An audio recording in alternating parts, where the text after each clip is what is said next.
Welcome to The Shot with Cosmos. And cheers to Chandrasekhar and the absurd stars. Oh, hell yeah, Chandra. Cheers. And hit the table for y'all back home.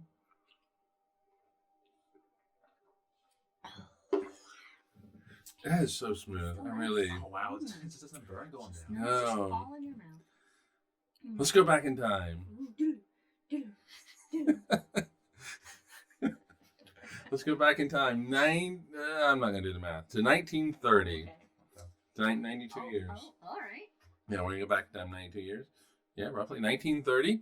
And July of 1930, in fact. Oh my God, how many days is that? It is a lot. 42 Day units. Day units. One physicist had just recently got his degree. Oh, yay. Yeah, Subrahmanyan Chandrasekhar just got his degree, and he got on a boat because he just won an opportunity to go to Cambridge University to further his studies. You're like, I'm on a boat. I'm on a boat! And so while traveling from Tamil Nadu, India, Oh, wow, okay. to Cambridge, England. He's going into Yeah. the land of his oppressors.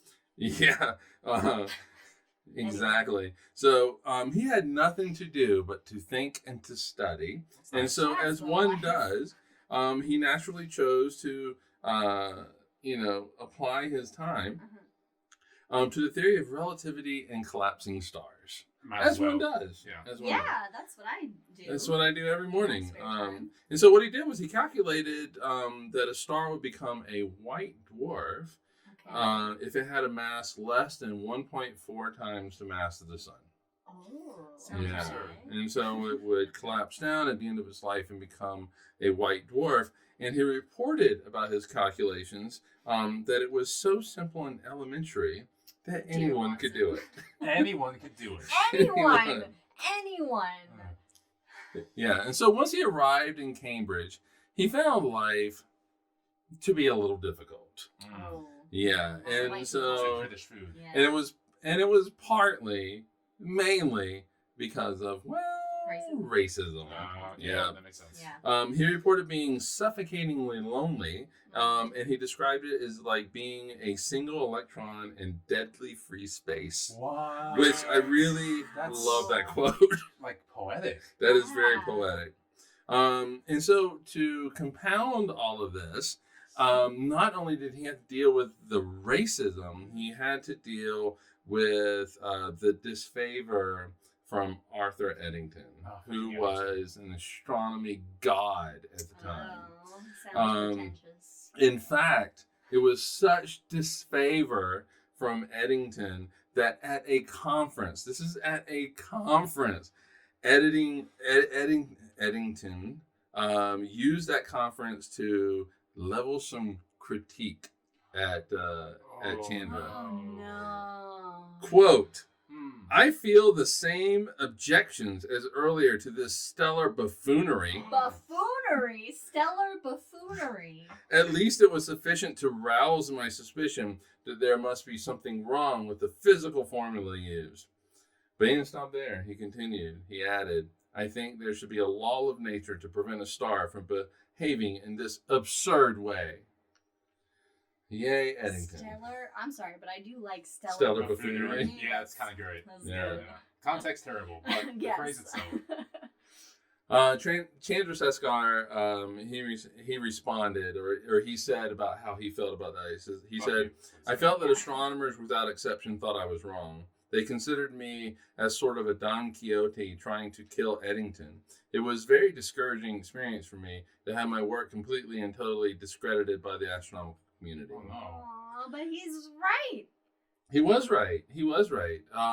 And actually, despite that initial reception from Eddington and the astronomical community, his calculations are now widely accepted.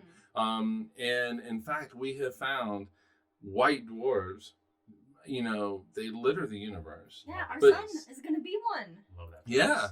But not only did he do the calculations for white dwarfs, he actually made the calculations for neutron stars and how much mass neutron stars have. Neutron stars. And anything above a certain limit, the Chandrasekhar limit, becomes a black hole. That's right. Yes, Yep. and so he actually was proven right in the end, and he actually won the Nobel Prize. He won the Nobel Good Prize for in him. 1983 for his quote studies on the physical processes important to the structure of the evolution of stars. And Very cool. I've never Yes. heard of an Eddington Space Telescope. No, Yes. however, he accepted the prize, but he was a little irritated because he accepted it and he accepted it graciously. But in the citation for the award, No. they just talked about his early work and not anything about his lifelong contributions to astronomy, to physics. Because racism. That's one of the faults of Nobels in general. Yeah, I mean, well, it's not just racism; it's sexism. Well, yes. We should do a whole podcast on that, by the way. But he did accept it, and also the Chandra X-ray Observatory launched in July of 1999, which was, let me do the math, 69 years pretty much after he started this journey, was launched aboard the Space Shuttle Columbia, and is an X-ray observatory. I don't suppose he was alive to know he had a telescope named after him. No, he died in the 80s. Okay. And actually, I found this very interesting, kind of in the research of this, is that his cousin, C.V. Raman, he also won the Nobel Prize in Really? 1930, the year that Eddington Damn. left. Not Eddington, but Chandrasekhar left to go to Cambridge. His cousin won the Nobel Prize for discovery of the Raman effect, which is the change in wavelength that a light beam will experience due to collisions with I would hate molecules. holidays in the family. I mean, what are the chances that you get 2 Nobel Prizes in one family? Yeah, and you're just like the cousin. Like, oh. Yeah, and ramen though. All right, so we've talked about CwC in the podcast being just a curmudgeon, basically. I mean, yeah. Ramen. Holy shit, his ego was on steroids. And he was asked if this is from Raman, this is not Chandrasekhar. He was asked if they had discovered the Raman effect a couple of years earlier, would he have accepted the Nobel Prize? And he said, I probably would have gotten it with Compton, so no, I would not have accepted it. It's great. He said he basically said I would not have accepted it because I want it all myself.